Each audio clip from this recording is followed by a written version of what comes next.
జగన్మోహన్ రెడ్డి గారి మీద మీరే ఆరోపణలు చేశారు, కల్తీ కలిపారు అని చెప్పేసి. కానీ ఆ కల్తీ జరిగింది ఎప్పుడు జరిగింది? మీ గవర్నమెంట్ ఉన్నప్పుడు జరిగిందా, లేదంటే లాస్ట్ గవర్నమెంట్ ఉన్నప్పుడు జరిగిందా? మీరు అధికారంలోకి ఉన్నప్పుడే కదా.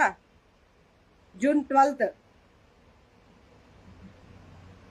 జూలై 23rd, ఇవన్నీ కూడా డేట్స్ అన్ని కూడా ఎప్పుడున్నవి? చెప్పిందే చెప్పాలన్న ప్రతి ఒక్కరు కూడా మీ ఆధ్వర్యంలోనే, మీ ప్రభుత్వంలోనే ఉన్నది. కానీ జగన్మోహన్ రెడ్డి గారు దీనికి కారణం. జరిగింది మీ ప్రభుత్వంలోనే, కానీ మీ ప్రభుత్వంలో కూడా మళ్ళీ ఒక పక్కన జరగలేదని చెప్తున్నారు. అసలు ఆ నెయ్యి వాడలేదు, ఆ ట్యాంకర్స్ ని లోపలికి అలౌట్ చేయలేదు, షౌకాస్ నోటీస్ ఇచ్చాము, ట్యాంకర్స్ ని బ్యాక్ పంపించేశాము అని చెప్పేసి మీరే చెప్తున్నారు. యూజ్ చేయలేదని మీరే చెప్తున్నారు. మీ గవర్నమెంట్లోనే ఆ డేట్స్తో సహా మీ గవర్నమెంట్లోనే ఆర్డర్స్ వచ్చాయి.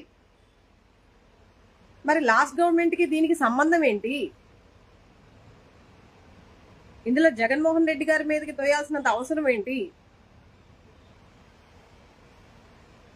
కేవలం మీరు అంటే ఏదో రాష్ట్రాన్ని బాగు చేస్తున్నారో, లేకపోతే రాష్ట్రానికి ఒక గొప్ప పేరు తీసుకొస్తున్నారో అని మీరు ఫీల్ అవుతున్నారేమో, కానీ మనకున్నటువంటి ఒక బిగ్ ఎసెట్ ఏదైతే ఉందో తిరుమల తిరుపతి దేవస్థానం మన ఆంధ్ర రాష్ట్రానికి ఒక స్పెషల్,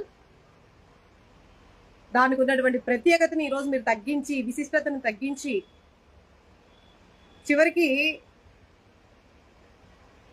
అంటే వెంకటేశ్వర స్వామి అంటే కలియుగ ప్రత్యక్ష దైవం, చాలా పవర్ఫుల్ గాడ్, ఏదనుకుంటే జరుగుతుంది అని చెప్పేసి మనం అందరం కూడా మొక్కులు చెల్లించుకుంటాం. ఈరోజు ఆయనకున్న పవర్ను కూడా మీరు తగ్గించేసి మాట్లాడుతూ ఉన్నారు. దీనివల్ల ఎవరు పరుగు పోతుంది? దీనివల్ల ఏ రాష్ట్రానికి దాని యొక్క వాల్యూ తగ్గుతుంది? మన రాష్ట్రానికే కదా. ఆ మాత్రం ఆలోచించకుండా మన ముఖ్యమంత్రి గారు ఆరోపణలు చేసేస్తున్నారు. ఆ ఆరోపణలో నిజం లేదు అని ఎవిడెన్స్తో సహా చూపిస్తున్నా కూడా కొంతమంది ప్రజలు దాన్ని ఇంకా జనాల్లోకి తీసుకెళ్లిపోయి జగన్మోహన్ రెడ్డి గారు క్రిస్టియన్ కాబట్టి కల్తీ చేశాడు అని చెప్పేసి మాట్లాడుతున్నారు. మీరు పాలించే నాయకులు, ఇప్పుడు మీ ప్రభుత్వంలోనే ఎంతో మంది క్రిస్టియన్స్ ఉన్నారు, కన్వర్టెడ్ క్రిస్టియన్స్ చాలా మంది ఉన్నారు. వాళ్ళకి లేని నియమ నిబంధనలు ఈరోజు జగన్మోహన్ రెడ్డి గారికి వచ్చేసిందా? మీతో పాటు ఉండే వాళ్ళే ఉన్నారు కదా. డిప్యూటీ సీఎంగా ఉన్నవాళ్ళు, వాళ్ళ కుటుంబంలో వాళ్ళ పిల్లలు కానీ వాళ్ళ భార్య కానీ క్రిస్టియన్సే.